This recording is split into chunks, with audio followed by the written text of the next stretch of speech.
헤이세이 라이더 시리즈 이게 9번째 작품, 그리고 헤이세이 라이더 시리즈 전체로 보면 19번째 작품이다. 작품의 전반적인 분위기와 더불어 전체적인 설정은 스파이더맨을 참고로 했다. 가면라이더 W와 공통점이 많다. 예를 들면 풍도 타워처럼 스카이월이 세워졌던가, 포임 체인지 할 때 색깔 한쪽이 바뀐다던가 하는 등, 특히 빌드의 기본적인 레비 탱크 폼은 처음 공개될 때부터 더블 헤이트 트리거 폼이 연상된다는 반응이 엄청 많았다. 첫 방영 후 시청자들의 평은 상당히 좋다. 벨트 음성이 고정이 없어서 약간 어색하고 발음을 너무 굴린다는 말이 있지만 전자보다는 훨씬 낫다는 평을 들었으며, 비토준지 컬렉션에서 연기력을 잘 살렸다는 평가를 빌드에서도 그대로 이어 성우들의 연기 역시 평이 좋다. 기류 센토는 보통 가면라이더 시리즈의 주인공 역은 해당 작품으로 배우 데뷔하는 케이스가 대부분인 반면, 기류 센토 역은 이전에도 드라마 출연 경력이 있는 이누카이 아치히로를 캐스팅한 사례이다. 기류 센토는 최초로 아이템을 직접 만들어서 쓰는 주인공, 불 보틀과 드릴 크러셔를 포함한 무기류, 그가 타고 다니는 스마트폰으로 변형 가능한 바이크 등도 모두 그의 작품. 가면라이더 시리즈의 주인공들 중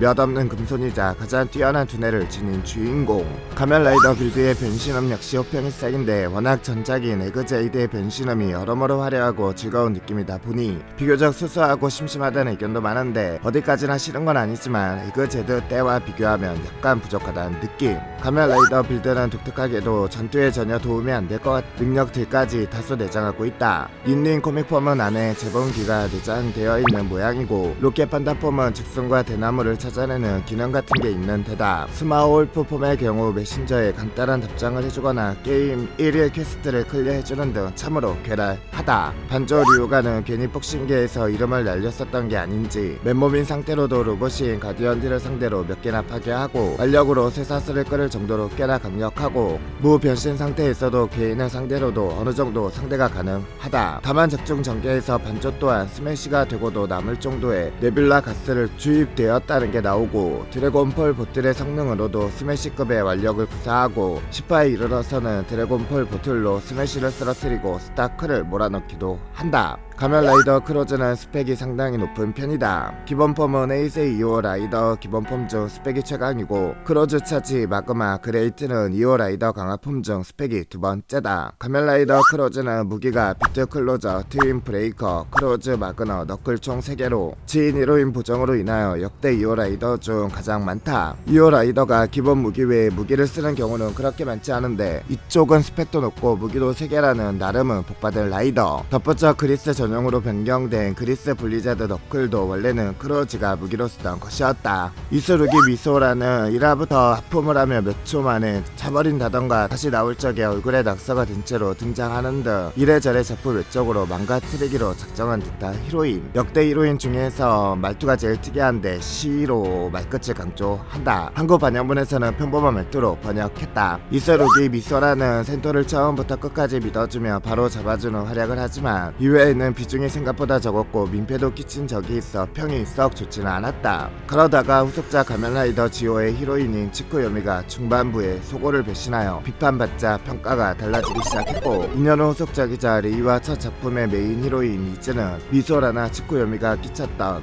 민폐와는 비교가 안 될 정도로 큰 민폐를 끼쳐 그 반사 이익으로 현재는 미소라의 안티가 거의 사라진 상태. 사와타리 카즈미의 변신 퍼즐은 멀리 삿대질을 하며 레버를 내리고 손가락을 까딱거리며 상대를 도발하는 자세로 변신하는 건방진 자세인데, 10년 전 키바에서 오토야가 가면라이더 이쿠사로 변신할 때에도 한번 비슷한 손짓을 취한 적이 있다. 이 변신 포즈는 시간이 지나면서 카즈미의 캐릭터 포지션이 적에서 믿음직한 아군이 됨과 함께 생략 및 변형되어 후반에는 도발적인 손짓이 빠지고 엄지로 자신을 가리키는 포즈로 바뀐다. 사와타리 카즈미는 미츠키 시로, 오렌 피에르 알폰조의 뒤를 이어 세 번째로 등장한 군인 라이더이다. 셋 다 묘하게 상황이 다른데, 올해는 본편 출신이지만 예전에 퇴역한 군인이고, 미츠키 시로는 현역 군인이지만 극잡한 출신. 사와타리 카즈미는 본편 출신인데다 현역 군인이다. 하지만 시로와 카즈미는 작품 내 사망했다. 사와타리 카즈미는 어두운 분위기를 한껏 뿜어내는 중인 빌드의 가면라이더답게 꽤 불행한 인물이며, 그 중에서도 불행하기로는 단연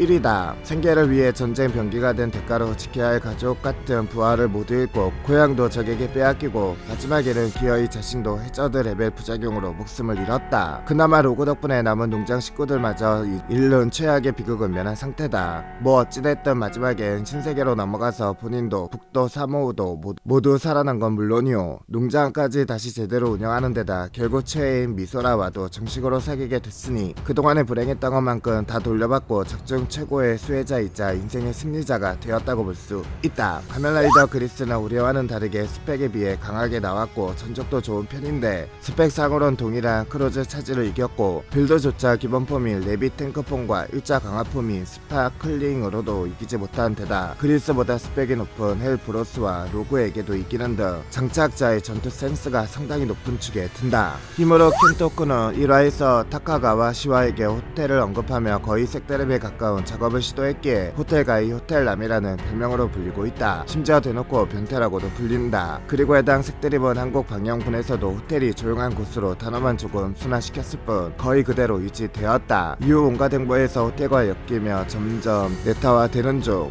한국뿐만 아니라 일본 쪽에서도 저 별명들이 유명한지 배우의 인터뷰에 따르면 목욕 아저씨, 낚시 아저씨, 수염 호텔, 호텔 삼촌 순으로 이어지다가 결국 마지막에는 호텔 아저씨로 돌아왔다고 한다. 33화 이후로는 효자형이라고 부르는 사람이 많아졌다. 센토에게는 40화 이후로 동료로 인정받으면서 겐상이라는 별명으로 불린다. 가면라이더 로그는 최공의 가면라이더라는 이름에 걸맞게 해저드 폼을 능가하는 힘을 가졌다고 하지만 정작 적중에서는 해저드 폼을 힘으로 제압하는 것을 어려워하는 모습을 보였다. 처음 공개되는 잡지 자료에서는 자주 있는 오류. 가면라이더 로그는 가면라이더 가오에 이어 두 번째로 등장하는 악어가 모티브인 라이더.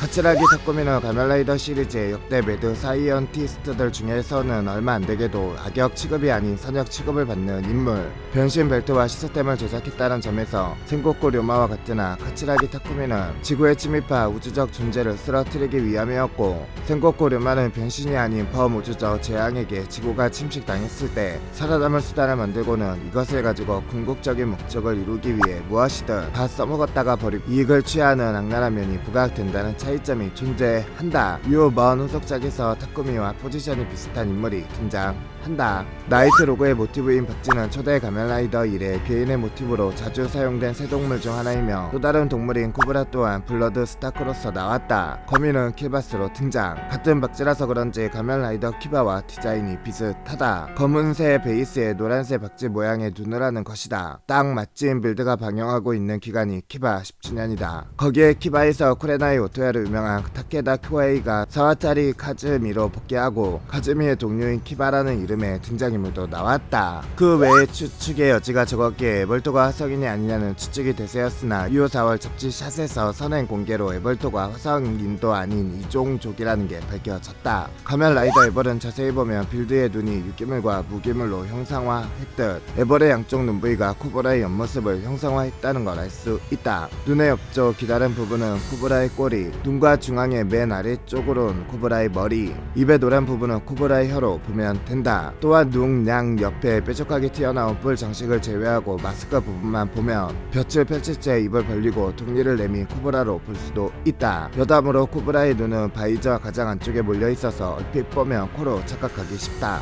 가면라이더 킬버스는 빌드에 등장한 가면라이더 유사 라이더 중 메탈 빌드, 팬텀 빌드, 크로즈 에벌, 그리스 퍼펙트 킹덤과 더불어 신체 부위가 공개되지 않았다. 방영 전에는 빌드의 에그제이드 44화와 극장판 선행 등장 탓에 그에 관한 논란과 우려가 많았으나 방영 이후부터는 점차 잠잠해졌으며 단점도 존재하긴 하지만 디자인이 좋으면 스토리가 망한다는 징크스를 벗어나고 전작을 이은 용도 용미 작품이라는 평을 받으면서 인기를 얻었기에 가면라이더 시리즈의 입문작으로 추천이 이루어지기도 한다. 전작들에 비해 사람들이 죽고 희생되는 장면이 상당히 많다. 사실 전작들 중에서도 가이모와 이자드, 에그 제이드서도 사람이 죽어나는 장면이 꽤 나왔지만 위자드의 경우에는 1화 이전에 일어난 사건이고 본편에서는 죽은 민간인이 거의 나오지 않았으며 에그 제이드의 경우에는 나중에 밝혀지지만 죽음의 개념이 아니라 전내화되어 게임 세계에 갇힌다는 개념이다. 하지만 가이모는 각본가가 각본가인 만큼 빌드 못지않게 사람이 희생되는 장면이 많이 나왔다. 매출이 많이 높은 작품이었다고 한다. 일단 빌드 드라이버는 일본에서 완고 대상을 따냈고 에벌 드라이버는 나온 지 얼마 지나지 않아 바로 프리미엄 가격이 되어버렸다. 실제로 2018년 3월까지의 판매량은 114억에 엔으로 전년도에 비해 16억엔 정도 상승하였다. 광고들의 기믹이 꽤나 좋아서 성공한 듯. 최종 매출은 262억엔을 기록하며 흥행에 대성공했다.